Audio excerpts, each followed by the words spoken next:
First of all, sad news on the heels of the announcement that Carrie Fisher died yesterday. Her mother, Debbie Reynolds, died today.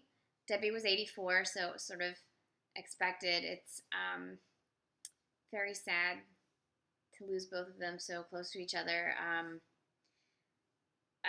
not gonna lie, I'm more of a Carrie Fisher fan. I've seen more of her work than I have Debbie's, but they were both such great women and so ferocious. So it's a sad day here in Hollywood land, um, just for the world in general.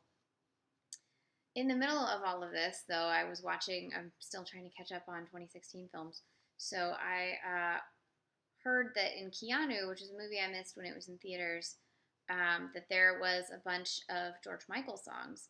So to sort of properly mourn George Michael, I rented Keanu.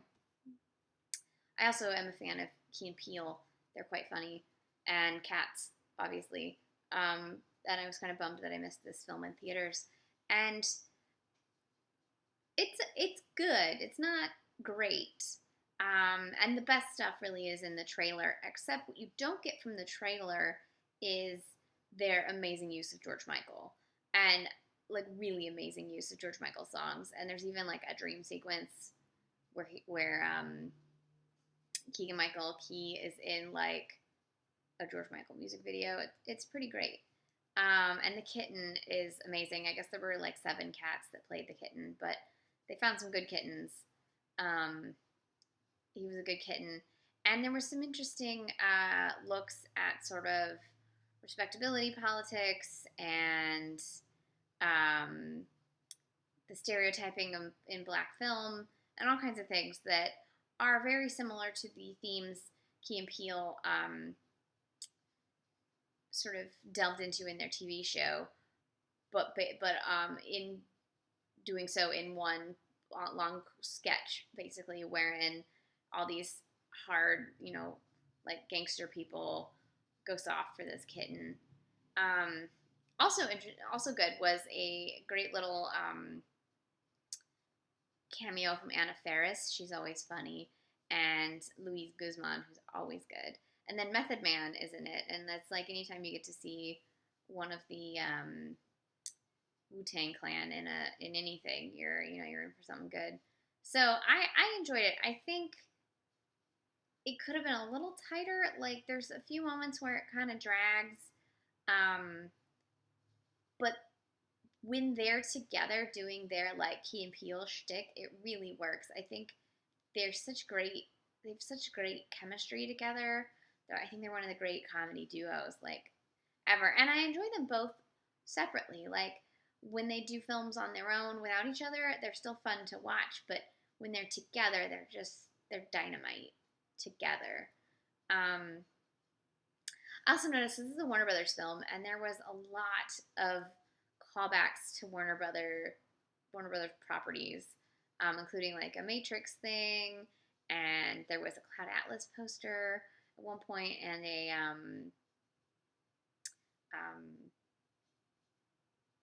Edge of Tomorrow poster, and you could just really, I don't know if they like did this because they were like, we're Warner Brothers and we'll get more money this way if we have Warner Brothers stuff, or if it was sort of like um, a joke that they were, shilling the Warner Brothers products. I'm not really sure. I can't tell.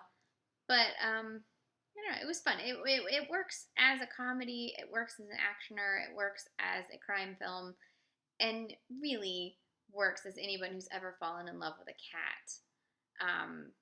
Very much so. There's really like there's some great cinematic cats in the history of film, but there's very few films that are really good about depicting the owner cat relationship.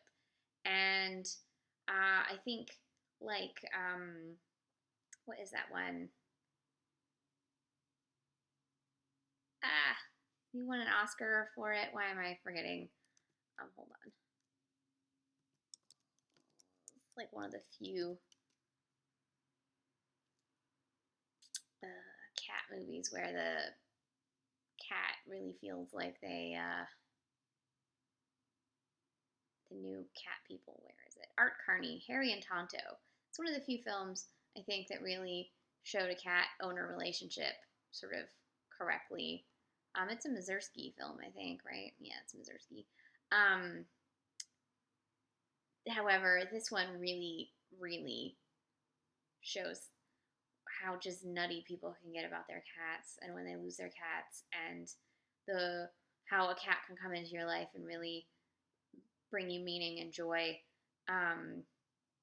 So I feel like we need more movies about cats and about the love of cats. There's so many A Boy and His Dog movies. Like give me a girl and her cat, you know?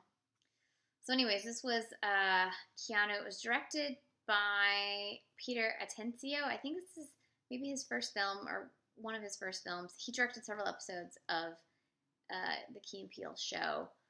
And I quite enjoyed it. So you can rent it. I rented it from Videodrome. I rented the one I watched earlier today, Underworld, also from Videodrome here in Atlanta. But you can rent it all over the place. You can probably rent it on the internet. It came out in April of this month. And yep, this was Keanu. If you like cats, if you like Key and Peele, you'll like this film.